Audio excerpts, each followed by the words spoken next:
Hello, and welcome to Fast Fact Friday. This is Michelle with Revolutionary Resume, giving you some job market updates as well as talking about some tips and tricks while you're for your career, your resume, interviewing, all that kind of fun stuff. So let's get started. The jobs report is out, so I have a lot of coverage of that for today. As you see from various screenshots, it's not very good. Um, Depending on who's covering, it looks though pretty overall. Um, some other job stats that are a little bit encouraging is that unemployment's kind of held steady, and there has been little change in like the payrolled people. So there's not a lot of movement right now. So there's not a lot of job growth, but there's also not a lot of people leaving or submitting for unemployment. Productivity increased 3.3% in Q2, with labor costs only increasing 1%. July job openings change a little, and we'll talk about that coming up here soon. Total employment projected to increase by 5.2 million from 2024 to 2034. And total factor productivity fell in 66 of 86 four-digit manufacturing industries in 2022. So those are some little jobs by the numbers. So let's go ahead and talk about, where did we go? There we go.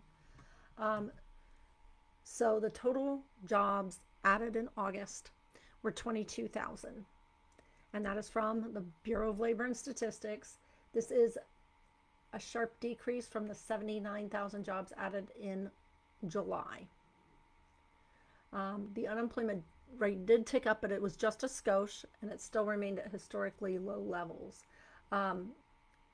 We do have an adjustment to the job numbers. The job numbers in June, this report included a revision for the numbers in June. My apologies.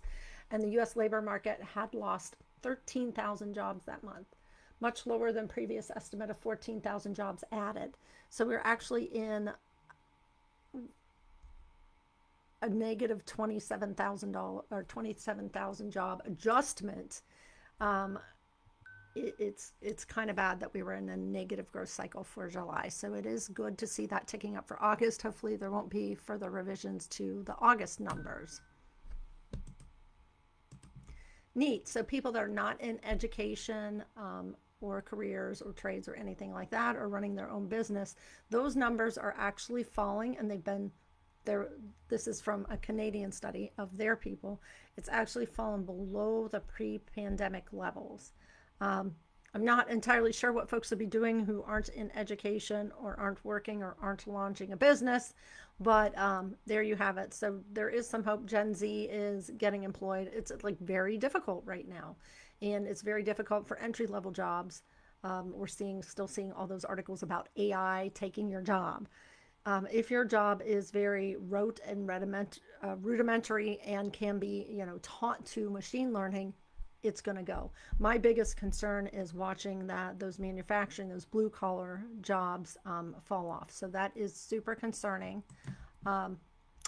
Didn't have a whole lot of positive news on the job front for this week, but let's talk about selling yourself short. It's something I've covered repeatedly, and it was brought to my attention today. Somebody else brought it up in a meeting I had with them, that people really do not know how to sell themselves. And it was with regards to marketing and promoting your website and your brand and things like that. But it absolutely 200% your resume is your marketing document, and many people are failing. That's why there's a need for people like me. Think about when you read that job description or your bullet points under your job, does that make you excited to hire that person? Have your friends read over it if you don't want to hire somebody. What are you pointing out that is your kind of unique capture? Did you do something? I had one lady that she had been somewhere 8 years, and due to different buyouts, they kept switching and having to migrate software, and she she was in charge of a team, but she became in charge of larger and larger teams with each acquisition. And she had to learn the software and then train everyone else on that software. That's kind of huge. She did 5 transitions in like 7 or 8 years. That and then ended up being in charge of training all the new people as they came on for both domestic and international teams. So she was a worldwide trainer. That's really important. That is something really great to see, something that is a very transferable skill. How would you like it if somebody on your team could train to something that they just learned themselves? It doesn't matter what industry. That's a great quality to have in an associate. So make sure you're highlighting that both in your resume, and then when you go into interviews, be able to speak to that, be able to use that as your STAR or behavioral answers. So don't sell yourself short.